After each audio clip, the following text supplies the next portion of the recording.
Welcome to EB-5 Investment Voice, where attorney insights intersects with immigration investments. If you are a foreign investor, domestic fund manager, or enterprising entrepreneur and want to get the most out of the EB-5 program, you have come to the right place. I'm Mark Deal, and I'll be your co-host on this journey. I'm joined by your host, Mona Shah, and other attorneys at Mona Shah Associates, as well as immigration leaders from around the world. So let's get into EB-5 Investment Voice. Mona, I realize today is a continuation of the theme that we've had for the last couple episodes regarding regional centers, whether it makes sense to set up your own regional center, to rent a regional center, do direct pooled. But I realize today is going to be a little different. We're going to be talking about, well, whether EB-5 even works. Yes, Mark. The issue is that there are many, many good projects out there, but a good project does not necessarily mean a good EB-5 project. Nor is it necessarily something that is easily marketable. And what usually happens is that a developer will go to an immigration attorney or an EB-5 attorney who really doesn't have that much experience in marketing and say, this is my project. And of course, people just want to be paid fees and stuff. So they would say, yes, go ahead, we'll do the documents for you, etc. And then the next thing is that a developer has paid all this money. He's gone out and he's trying to get money, or he has a regional center, and he or she has no idea on how to bring in investors or really handle this regional center. So what we wanted to do, and this is in no way being negative about EB-5. You know how much I love EB-5 for many reasons. But we really want to bring out some realistic pointers to people. So the listener has a realistic expectation of what to expect in EB-5, how difficult EB-5 is.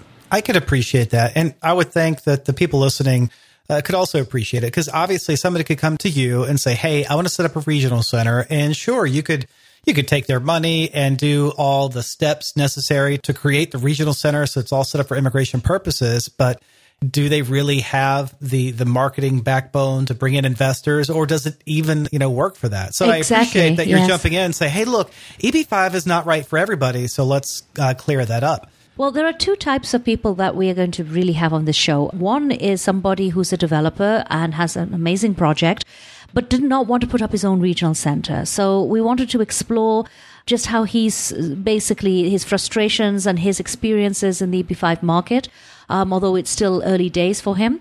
And another is a new regional center, and a new regional center who were a little misled as to the ease of obtaining investors.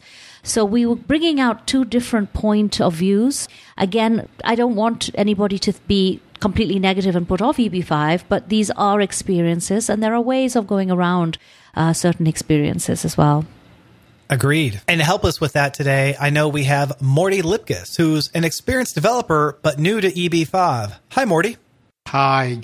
Good to be here. Great to have you. Thank you for being here, Morty, and discussing your experiences. Really, right at the outset, I'm going to ask you to introduce yourself as to, your experiences in your field. You're a real estate developer, correct? I'm an attorney by education, but I haven't practiced in 30 years. Luckily for me, I'm surrounded by good attorneys such as Mona Shah and the people who work in her office. They're an excellent team. And I strongly recommend to anyone who's considering EB-5 to stop here at this office and understand from Mona what it's all about. I love that. I appreciate that. He's buttering you up, Mona. I know. I appreciate that. Well, Modi, you're into real estate development in one of the real estate capitals of the world, New York City.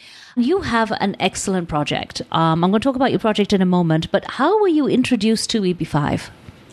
I read about it. Reading the real estate industry papers in the city, it's hard not to be aware of EB-5, but there's a great reluctance among local developers to use it because, for example, I advocated to my partners in this hotel project that Mona just referred to that we do EB-5 a year ago. And the reaction was, oh, it's very complicated. It's a whole new world. We'd have to learn. Let's avoid it. that was a mistake. We should have started a year earlier. Right. We would have been completely funded by now. Well, Morty, let me ask you this. How were you initially introduced to EB-5? I read about it. I did some research. I found that Mona was a prominent lawyer in the field. I reached out to her. We met, and she educated me. And then I met many other people. Unfortunately, it's an industry that, in some respects, is like the used car sales industry. Yeah. There are a lot of unsavory characters, and one has to be very careful who one associates with. Right. Well, the first thing we did look at, Mark, was the fact that Morty has an excellent project which would appeal to people who want to do EB-5, because, of course, people who want to do EB-5 want to make sure that, A, they get their green card, but more importantly, they get their money back. And Morty, before we go on, because as we're going to be talking about it, what is your project about? The project, there is a brand new neighborhood being developed in Manhattan called Hudson Yards. Oh, people have heard about Hudson Yards, I can tell you that. It's essentially a brand new city within Manhattan. 20 million square feet of new offices, 5,000 apartments, a new school, 2 big shopping centers totaling 1,250,000 square feet, a brand new subway. So it's essentially a new city within Manhattan. And some of the largest companies in New York are moving from Park Avenue and other more traditional office locations. They are moving to Hudson Yards. Right. And your project is what?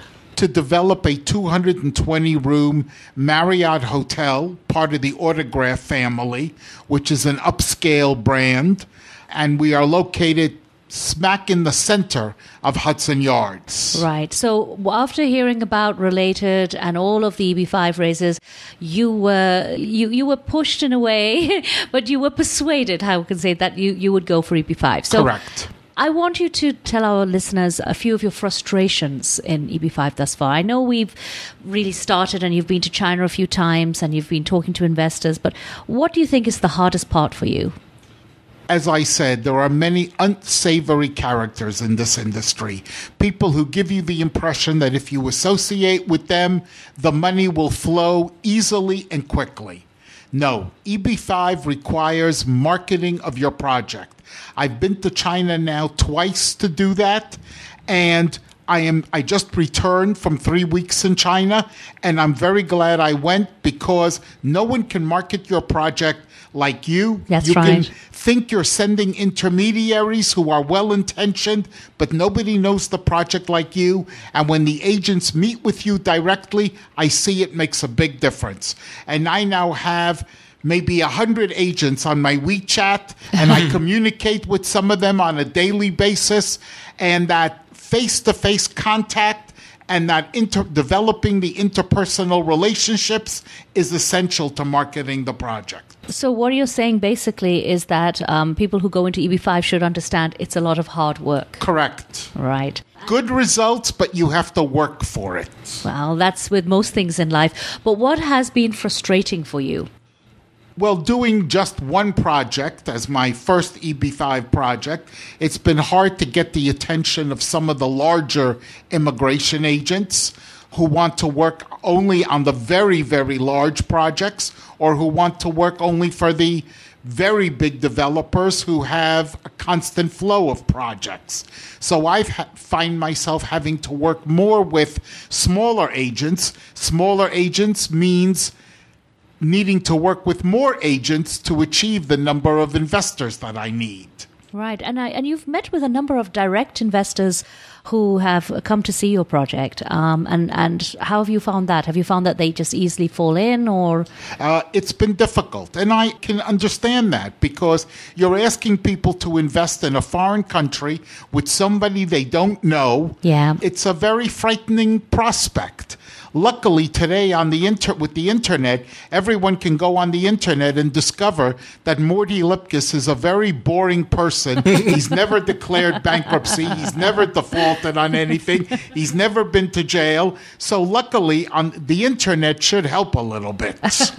Well, I find that when you do meet one-on-one and a person realizes that, it's your project, you're the owner, you have a lot at stake, it does make a difference. when you are talking on one-on-one investors? I think it's also important to understand the investors are not fools. If someone has Absolutely. $500,000 to invest, they earned it, they're intelligent, and they know what they're doing. I think it's been very important when I've been able to tell investors how much of my own personal funds I have invested in my project, and that I will not see $1 of it back until all the EB-5 investors receive every penny back that they've invested. I think that is very important. That's a good message, which doesn't come across often with an intermediary. But if somebody doesn't want to go and do all that you've been doing, Modi, then is EB-5 for them? I would suggest to them that they think about it very seriously, because if they're looking for an easy panacea, EB-5 is not it. EB-5 is a great program. The results are great, but you have to work at it. Well, Marty, let's explore that a little bit. So you've talked about, and it sounds like, honestly, it sounds like you're on board with EB-5 and you understand that the marketing component really is key to fund a successful EB-5 project. But you also mentioned earlier on in the show that, you approached your partners about a year ago regarding EB-5 and they said, no, it's too complicated. What were some of the concerns, perhaps around the complications that your partners had about a year ago? We never got into a specific discussion. I think they were concerned because EB-5 is its own little world. And you have to do things in a certain way to qualify under the rules and regulations. Maybe for me, having been educated as a lawyer, it was less of a concern. But for them, they were not used to that. And also, they have had meetings with people in the EB-5 business who, as I said earlier, there are people who promise the world and give the industry a bad reputation as a result. Yeah, I could see that. Are there sources of traditional real estate funding that they feel more comfortable with? Do you think it's because of that EB-5 looks totally different, that it looks really complicated? And not to say that it's easy. It certainly is complicated. But do you think it's because it's so different from those traditional sources of real estate funding that most people... I think that's part of it. But also what you need to understand, many developers don't really care very much how successful their project is because they make most of their money on the fees. I'm an owner developer, which means I build to own, not to sell. I do not sell real estate. I have property that I've owned for 30 years. So I don't make money from fees from investors. I make money if what I build is successful long term. And that's why using the other means of financing that are available are of less interest to me, because if you use those other avenues, you own less of the project and you can enjoy less of the appreciation long term. It's very important to understand that, Mark, because some of the criticism which has been leveled against EB-5 and the big developers has been because the impression often is that most EB-5 money is just going to big developers. And many of these, the lobbyists and the legislators don't realize that it is helping the ordinary person also. And I've talked about it many times about EB-5 being in projects which would not normally get funding, but for EB-5. Right. And one thing also to remember, Mark, is that EB-5 money is cheap money or cheaper money, but it's slow. It takes time, and often that doesn't work with real estate if they have deadlines. That's right. I think the overall cost of capital looks so low, it's attractive, but it is complex and, as you said, slow. Morty, let me ask you this. Why, with all the complications with EB-5, why are you even considering it? Because EB-5 allows a developer to retain a larger portion of ownership of the project. And I build if I believe in something. I don't do it just to churn some fees for a 2-3 year period. So my children and the grandchildren I don't have yet can enjoy it. And EB-5 allows me to create a capital stack that results in my having a greater percentage of ownership as compared to if I went with other more conventional financing methods. Well, that's it in a nutshell, Mark. It's an excellent. Thank you, Morty. I really appreciate you coming on. Glad to be here. Well, Mona, we just talked to somebody who's considering EB-5. So let's move forward and talk to somebody who just got into it. And now for another guest that we have on this show is somebody who also has a wonderful EB-5 project, but this time they're not renting a regional center. They actually put up their own regional center. It's a brand new regional center, but he's not brand new to developing or putting up good projects. I'd like to welcome to the show Rob Donelly. Hello, Rob. Hey, Rob. Hello. Thank you, Mona. Thank you, Mark. It's great being here. I appreciate it. But Rob, thanks for joining us. I realize you've got a regional center. In fact, your regional center is somewhat new. So a lot of all the hurdles and everything to get that done, and perhaps some of the pains and bruises are still fresh in your mind. Yes, they are. It was quite the marathon. It's definitely a marathon, not a race. But it's nice to have it behind us. It's nice to have the first project underway and focused on getting this one funded and on to the next. Love it. Well, Mark, you can hear that both Rob and Modi have had issues starting things up, but they both have a lot of enthusiasm. And I'd just like to know a little bit about this enthusiasm. So, Rob, tell us a little bit about your project, first of all. Sure. The project is a boutique hotel in Austin, Texas, where we're located. It's going to be operated by Auberge Resorts, which is a nationally and in many ways internationally known boutique hotel operator. And what is particularly interesting about this project, there are 4 family offices that are coming together from really all the cities in Texas to put this project together and leverage each of their expertise and history in the hotel industry to bring to fruition. And it will be one of the nicest hotels in Central Texas when it's complete. It does sound like a very good project, and it sounds pretty sound. What caused you to go into use EB-5? Because you have a lot of experience in putting projects together, Rob, but you haven't been in EB-5 before, right? Sure. I have not. This is the first. And a lot of this is just drawn from my experience on the private equity, private real estate side for many years. I was a principal of a fund for 10 years in Houston.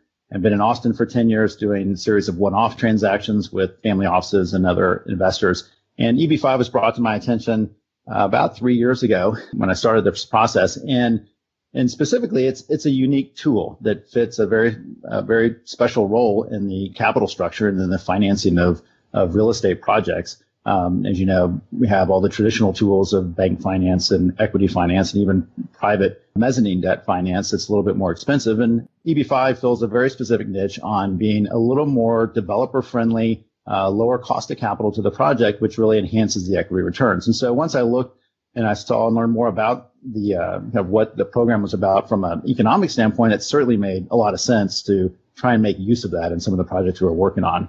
But as we alluded to earlier in the conversation, there's a lot to this business that you don't see until you're in the middle of it. And it's been a very educational process over the last 3 years to get to this point. So how easy did you think it was when you first started, Rob, in actually getting investors and actually getting actual capital into the project? Well, I thought it would certainly be easier than it has been. And I think I was just drawing on, my experience on raising capital domestically. I've even worked with some foreign direct investors before, which has just been much more smooth than this process. And I think a lot of it, and even having done due diligence on EB-5 and really understanding what the process was going to be about before I started it, I think I was surprised at how slow things move, how much detail and how much additional work goes into putting together an EB-5 package over and above all the other documents to go into a deal in terms of construction and other capital campaigns. So it certainly has been a larger undertaking. It can certainly be done. It's very doable. It's a little more expensive than originally had budgeted. So that's something that we have to plan for in the next project. And it really comes down to the quality of the team. I've had to go through a couple of different teams, both on the legal side and some of the professional services side, to get the right team that knows how to do these projects. They're very specialized, and you need to get specialized people that can do it with you. But Rob, do you also think that, and be very frank with us, it's just me, Mark, and everyone else listeners. In the world. And a few thousand listeners. But be very frank, do you feel that it's very difficult now as a new project coming in, no matter how good you are, to fight against the establishment, so to speak, the large, more well-known regional centers? It is very difficult. It's not too difficult. It's not too difficult from the stance that we're going to abandon the project or not complete the mission, but it's much more difficult than I anticipated. The establishment has distribution in place. They have agent relationships in place. They have the economics in place. And in many cases, they have an exemplar project, or even better, an I-526 filing or response from USCIS, which makes it even easier to market their projects. And so we're having to fight that battle in terms of being a new regional center, unproven as a regional center, even though we have individual track records in real estate and private equity. Investors still want to see a regional center and a regional center team with a track record. So we're finding a lot of different fronts to get investors to commit. Right, and one of the good things that you are doing is not just going into China where really the market is saturated, but looking at alternative markets. Yes, and it gets expensive. I think the key and something that's important for any regional center operator to keep in mind is that marketing is expensive. And when you talk about global marketing, it gets really expensive. And you try and maintain as much focus as you can and focus your marketing efforts, but you really do have to get out there pretty far to find these somewhat emerging markets. Mark, as I mentioned earlier, you do still hear the enthusiasm in Rob's voice, which just shows that even though there are so many difficulties and it is an uphill battle, once you start experiencing that EB-5 can work, it does spur you on. I do hear that enthusiasm, but I also hear a lot of the pain that Rob has gone through, because he said that he has obviously experience being a developer. He's put things up. He's also has experience, raising capital, but domestically, and how that was different than raising capital with a foreign market. So there's that, foreign capital market raise, as well as, all of the additional documentation it goes to create an EB-5 regional center, and as well as the speed of the immigration services to get that done. When I say speed, I mean the opposite of that. But as well as like the fight against those incumbents, the regional centers that are already out there. They have those I-529s have already been filed and already been approved. Those establishments that already have agent relationships or distribution. It sounds like EB-5 can be a challenge for someone who is proven to be a good developer, but has yet to be a proven regional center. But so my question really is to both Rob and you, Mona, is this a challenge that can be overcome? Well, the thing is that EB-5 has so many components. I mean, first of all, you're looking at all of the business and corporate experience required. There is a very, very small amount of immigration, and there's a large chunk of everything else. Other than a good developer, other than a good project, you have to know how to market. And marketing is an entire world in itself. Don't you agree, Rob?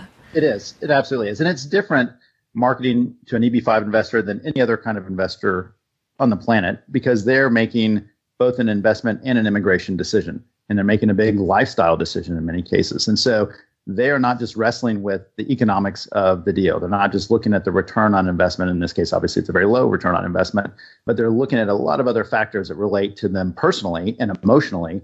And because of that, they're going to take their time. They're going to work through every detail. They're going to want to pause and think about it and talk to their family members and then come back to you and continue the conversation. And so you have to be much more patient with EB-5 investors as an individual, because they are not in a hurry. Some every once in a while you find are in a hurry to get to the U.S. Many of them are not in a hurry to make a quick decision. They want to make the right decision. Rob, do you find any difficulties in being in Austin, Texas, because it's not as well known as perhaps other parts, maybe Houston or of course, New York or LA? Absolutely. And that we do. And I think anyone that is not in New York or California, maybe Florida and Seattle, is going to feel that. Yeah. Just because there aren't as many transactions out in the market. They're not as educated on this market. They haven't had friends or families that have invested in Texas even. And so we do a lot of education on Texas and Austin and why this is an interesting market and how fast it's growing and how it's thriving. And it's a great risk return profile for any investor, EB-5 or other. But we do have to do a lot of education on that front. Rob, I hear you that Austin is a very upcoming area, but can you answer a question which often our listeners do ask? With projects outside of the big cities, do the construction costs and other costs, are they much lower so that the actual profitability of the project is higher? That's a good question. They are lower, and I think the entire risk profile often changes because it's not just the construction costs that are lower, but also less competition for that product type, and oftentimes less operating costs depending on what the project is, as hotel or other. So overall, I would say the risk profile can be better in a different region, still have to do your analysis to make sure it has the right demand factors. But oftentimes, as we face with this project, the opportunity is there will be nothing like it in Central Texas. There are other boutique hotels, but they are in downtown proper in very small lots. This is a 10-acre site. It'll have much more of a campus feel, much more of an urban oasis, if you will. And we just will not have any competition in that class of product. So that's an additional really opportunity for risk management. How do you get this information over to your investors? I mean, how do they really understand all of this? You have to build it into the marketing. It's a challenge to communicate it. And that's something that, the approach that we've taken to battle this, front of not having the long track record and not having an exemplar project is to focus on key elements like risk management and go through the entire matrix of risk management. That's something I can leverage off of my private equity background and looking at both the investment goals and the immigration goals and go line by line on how do we de-risk this for investors? How do we minimize risk for investors? So as they're comparing this project to a project in Manhattan, we can get them over the goal line and realizing, wow, this is a unique project. It's fully capitalized. It's not dependent on EB-5 capital. It's mezzanine debt that's ahead of the equity. And the equity in this case is 4 family offices that have several billion in collective net worth. And it is ready for construction. And just go through that checklist of what, how and where do projects go wrong? Even in great markets, there are EB-5 projects that fail. So, why did those fail? And how do we make sure that we convince investors that we have addressed these concerns as best we can? Rob, thank you so much for coming on. But before we let you go, let me ask you this. Do you have any regrets in using EB-5 for your project? I do not have any regrets in using EB-5 for the project. There were things I would have done differently, different teams I would have brought in sooner.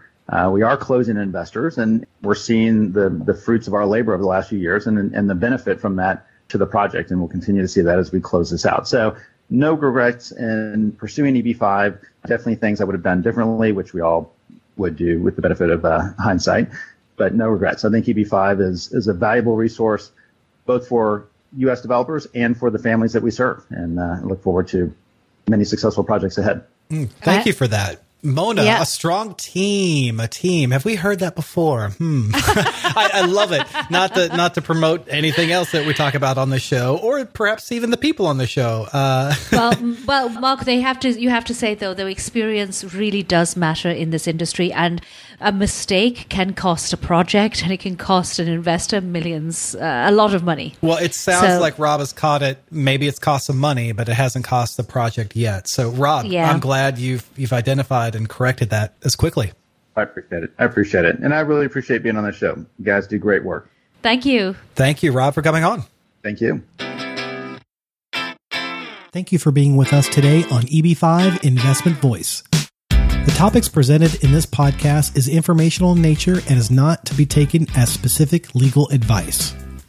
If you have questions on the topics presented in this episode or other investment immigration needs, please contact Mona Shah Associates.